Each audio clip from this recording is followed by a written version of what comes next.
And we have returned. You're listening to CSC Talk Radio. We're in the final segment of today's show. We haven't taken any calls because I've just been enthralled listening to Forrest and his life story. And I know we're going through it awfully fast. That's the fastest and the shortest hour of the day, Forrest.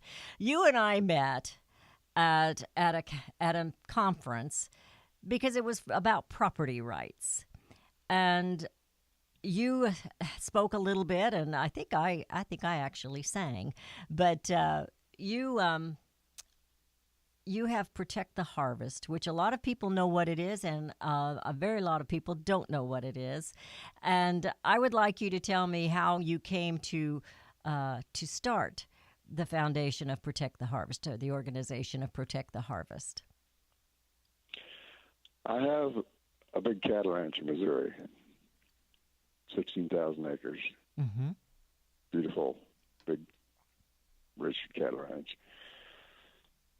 I got a call one morning from one of my cowboys wanting to know if they could put signs up on the highways. We have miles of highways, fences. And I said, well, what's it about? And he started explaining to me. I said, well, that's HSUS. He said, yeah, that's what it is. Oh. So I got on a plane and went out there and started trying to find somebody that could help me get this out on the news, some kind. And I have these people that work for me in California. We have all kind of people out there, but they don't know anything about the ranch or anything like that, Right. So anyhow, there's one guy that I knew out there. He pointed me to this lady, and so this lady, a couple of days later, I found out the lady didn't know what she was talking about. But in the middle of the night, I get a call from this guy. It says, Forrest, you don't know who I am, but I know who you are, and I know who you're looking for. Because there's 4 guys that helped me get elected. Mm. And matter of fact, that guy right now is our governor out there. Oh, yeah, okay. I know him. And, I don't know him, but I know of him. He's doing a very good job. Yes, he is. The next morning, I get a call from these guys. There's 4 young men there. They sort of in-state lobbyists. And they had made up this ad, these 2 ads, one for radio, one for television, and they thought that somebody like Farm Bureau or somebody like that would buy it and put it out, or put them out. Well, nobody would. The fact is, guys told them, don't fight him. You can't win. You can't win. Just let him go. We don't like to hear that in Missouri. No, we don't like to hear that in Missouri. And what it was is, of course, they were wanting to take over. Yeah. Was that Prop A? Was that the Prop A back then? This is Prop B. Prop B, okay. Mm-hmm. And on the front, it looked just old peppy things. No big deal. Just, But if you dig down into it, like all their ads are like this, you dig down into it where you don't really see until it's already done, voted for. But anyhow, when they wrote the Declaration of Independence, the Declaration, I say, their government there in Missouri, they used the word pets. And a pet is anything that can live within 15 feet of your house. So this was what they started. They were using pets in their stuff. All they were doing, except what you read up on top that you would vote on. If you were going to the election, you would not see the pets. But down inside is all there. And the people that were reading this, like out of the city, St. Louis, Kansas City, that's all they thought about was the dogs and the cats, particularly the dogs. But they didn't understand that it was going to affect all livestock, cattle, hogs, everybody, everything. It would have taken it out. All out. Yeah. So anyhow, we lost by 1. I only had 6 days, and we took them from 69 down to 51.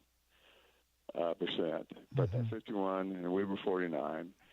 So, but since it was a preposition, it was the state had the right to go and take it apart if they wanted to, which they did. Yes, we did. My friend, he grabbed it, and some other friends, and they started working on it. But at the time, nobody knew anything about them. They were scared to death. These people had our politicians scared. Well, they still do because they play dirty. They do play dirty, and they threatened them, and they threatened them with all kinds of things. I had to go out there. I spent almost 2 months out there on my own time talking with these guys myself, trying to convince them that these guys are not going to hurt them. They were not going to hurt them. They were not going to harm them in any way. And I would have their back in an election because these guys were promising they were going to vote against them. They would spend hundreds of thousands of dollars against them or whatever if they had to. They have the money. But yeah. I came in and told these guys I would back them, which I did. And one afternoon, I get this phone call, and the House had passed it, the Senate had passed it, and the governor had signed it. And HSUS is having a fit because this is their first time to lose. But that's how you got into it.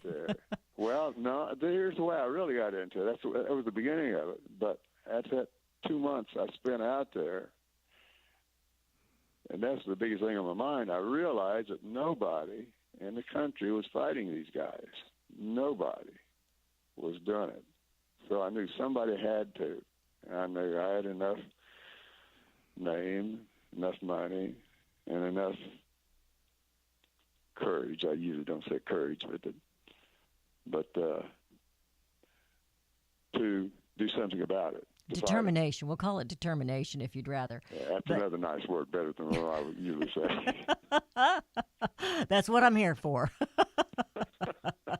We're about to run out of time, and I really wanted to get into Protect the Harvest a little bit more. I hope you have the time to come back another day here very, very soon so we can talk about that in detail, because most people do not realize what Prop B was going to do here in the state of Missouri, some of the things it's already done in some of our other states. And the fight was ongoing, and so many were trying to fight. I know you say they weren't, and they weren't able to fight as you did, let's put it that way. But I remember having many of the pet breeders on the air when I was working for Derry Brownfield, and we were fighting tooth and toenail. And I thank you so much for stepping in and helping, because it was something that needed to be taken care of. And had we got you on board sooner, we might have whooped it at the first part. We are out of time. Forrest, thank you so very much for being with me today. And I'm going to try and get you back so we can talk just about that, and the fact that you're into movies now, too. And another way of fighting this, we've just got to get the word out, and then people will know, and that's what we're here for. Thank you, Forrest. You've been listening to CSC Talk Radio. We've been talking about Lucas Oil. We've been talking with Forrest Lucas of Lucas Oil. You know, it's an American success story.